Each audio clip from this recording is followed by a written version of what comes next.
It really is an honor to be part of such a fun, informative event, and one that is so well organized and orchestrated. So again, kudos to Lauren and Cheryl and the entire team. They really did a fantastic job.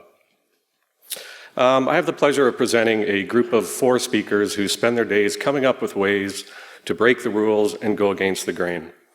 Although an abiding principle of architecture is to create comfortable spaces connected by the simplest and often most direct paths, these people do exactly the opposite. They are the ultimate respectable deviants.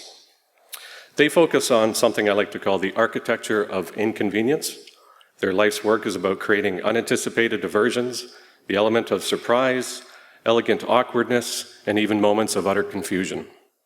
The reason? Because that's what makes the experience memorable and entertaining and successful. Our first speaker here this morning is Matt Earnest. Matt is the principal of Entertainment and Culture Advisors, or ECA. Matt is not an architect, but he does have a unique viewpoint on the topic. Matt is talking about the art of the extended diversion. He's one of those people who cunningly plans ways to keep you in one place longer, to enjoy yourself, experience something new, and of course to spend your money. So please welcome Matt Earnest.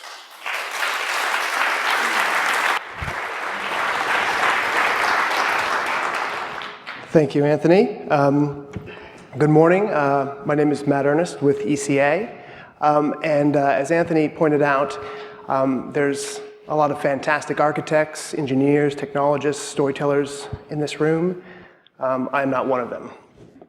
So I am a business guy, but I work with those same architects, engineers, designers to think through how we understand not just the experience, but the value of that experience. And so what we like to pair is the length of that experience with a value.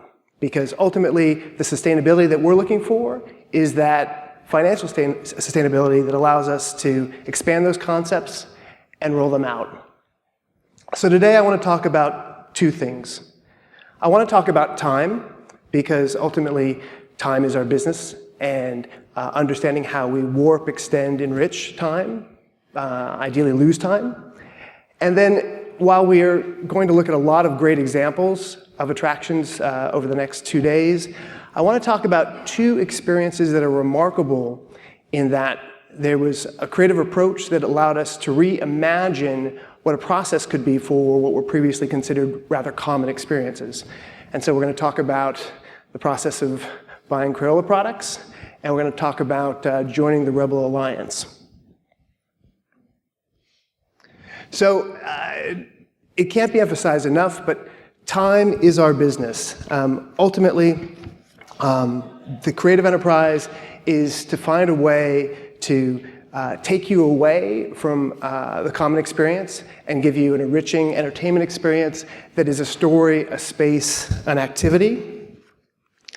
And the opportunity with that is not just the creative challenge, but also the business opportunity. Because ultimately, time is money. Most people would think of it as an investment of their time, but in the attraction business, we think of it also as an investment, an expenditure, something worth paying for, time that's worth paying for. And so we want to explore how we can think creatively to create these incredible experiences that are worth paying for. So let's start with Crayola. Crayola has recently begun rollout of a concept called the Crayola Experience, which is a 70,000 square foot attraction that's designed for high foot traffic retail malls. And what's remarkable about this is it's transformed the experience of buying art supplies, the #1 brand of art supplies among educators and families, which is Crayola. And they've turned it into a 4-hour experience. And they've also transformed the experience so that it's so enriching and so special that people pay for it just to go in. And to understand how important this transformation is, we need to start with how it came about. Because for most people, their buying opportunity for Crayola starts at a big box retailer. So what we have is big box merchandising here on the left, while there's some colorful packaging and perhaps some adjacencies, some context. Maybe they're next to school supplies or office supplies. The larger context isn't the most conducive to an enriching immersive experience because you might have motor oil or bed linens right around the corner. And so it's a very short experience and it's a very focused purchase while you're distracted doing a bunch of other things. But in the mid-90s, as part of a revitalization effort in Easton, Crayola participated to create a factory experience in downtown Easton as a way, not as a commercial attraction, but as a proud member of the Easton community. They wanted to create an experience to bring people downtown. And with that, they brought both a bit of the experience of how crayons and their products are made, but also a set of creativity exercises that parents and kids could do together. And so while this started off as just a community outreach and community benefit program, it became a lab. It became a lab to understand how strong the Crayola brand was and how much it could pull people from great distances because they were eager to see how these products were made. They were eager to touch the brand, feel the colors, and engage in the activities as a family together. And it became, with that lab, a business opportunity. And that opportunity then turned it around 2012, 2013, reimagined what this experience could be as a rollout of similar Crayola experiences across the US. They renovated Easton in 2012, reopened 2013, and then are now opening units in Florida, which just opened at the Florida Mall. So for those going to IAPA, I encourage you to check out the new unit in Florida, and we'll soon be going out to Mall of America. But really what this experience was about is a connection with the brand. It's the colors, the characters, the technology. It's also the opportunity for families to experience creativity together, because Crayola very much believes that creativity can be taught, it should be experienced, it should be nurtured. Obviously, this is a direct interaction with the community that reinforces the brand values and perceptions, but also encourages the frequency of use. So the importance of having creativity as part of their lives and the importance of having Crayola products in their home. And then it also provides the broadest assortment of Crayola merchandise and a showcase for products. Crayola is a 100-year-old brand, and it has 1,500 different products. And so when we go back to that limited shelf space, while it's certainly a very valuable traditional retail channel, it's certainly not the showcase that they have to explore everything it has on offer. And the results are both a significant increase in the retail pickup. So you can imagine when you go down that aisle in Target, it's a very focused purchase.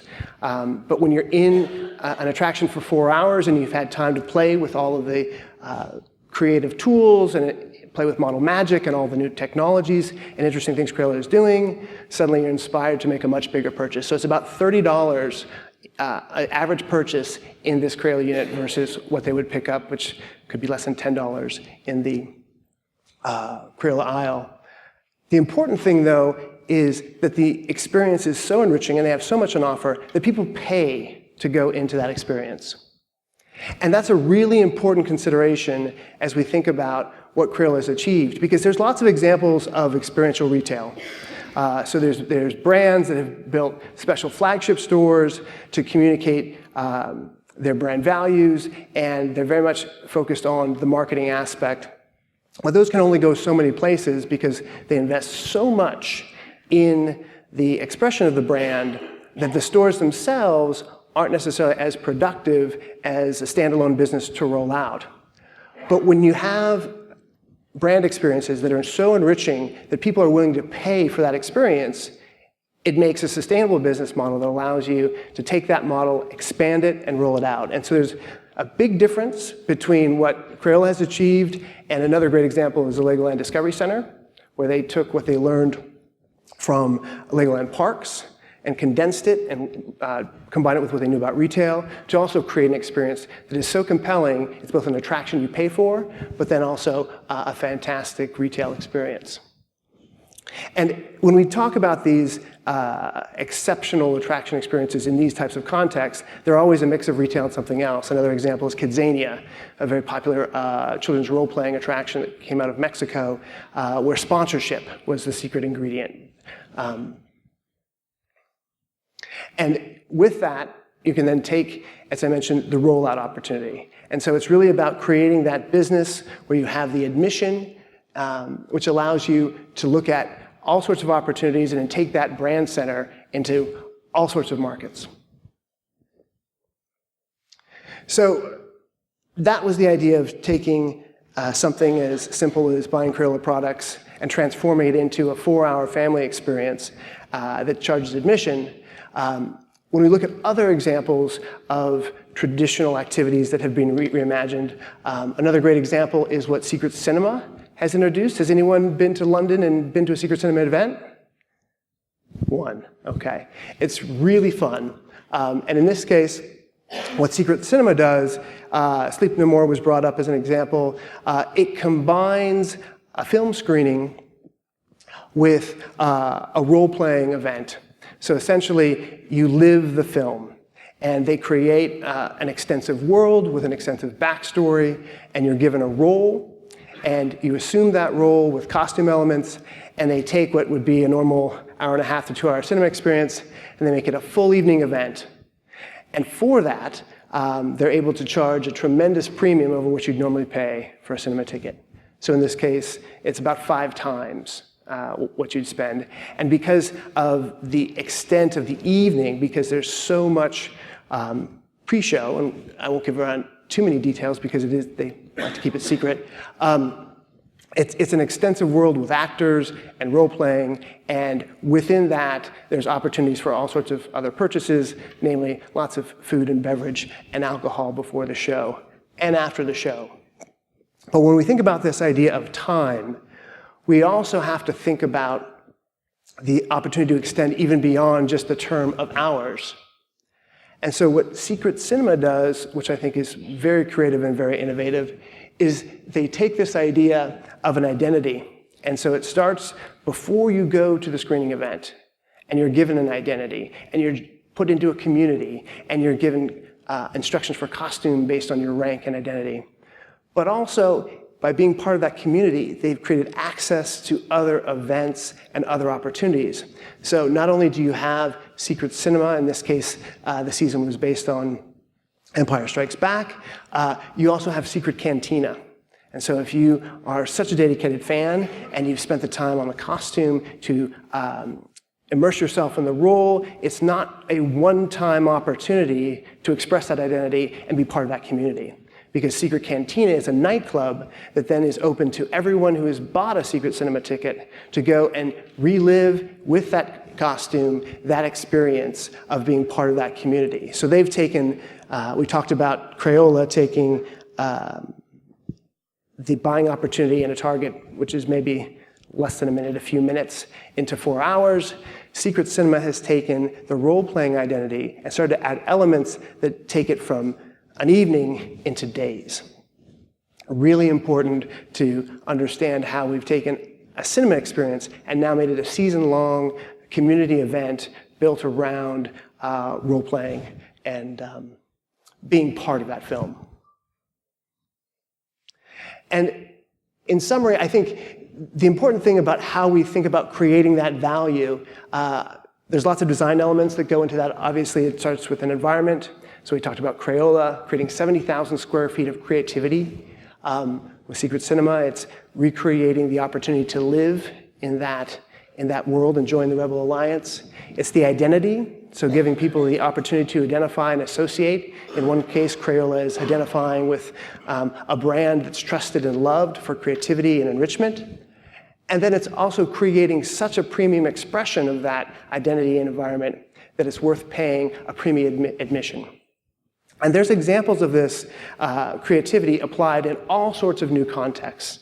One final example I'll share is in a park north of Montreal, sort of a natural park, a firm called Moment Factory has created a 1.2-mile nature loop where they've enriched that with digital projection, sound, and storytelling to create a immersive walkthrough experience put into a natural environment. And again, they were doing this more as an experiment, hoping to get to a couple hundred people a night over a summer season. They ended up, I think, averaging 1,200, and now they're back and they're raising prices because it's such demand for this that they can even create a nature walk with some projection, some sound, and some storytelling. And suddenly there's tremendous demand and everyone's paying just for that time, that 45 minutes to an hour to walk through this magical forest. And so I think the important thing is as we think about the opportunity to extend time and for people to lose time in this immersion with his identity, we also think about the opportunity to create that premium value, and that value extends not just into minutes and hours, but days or seasons. So with that, that's the value of immersion.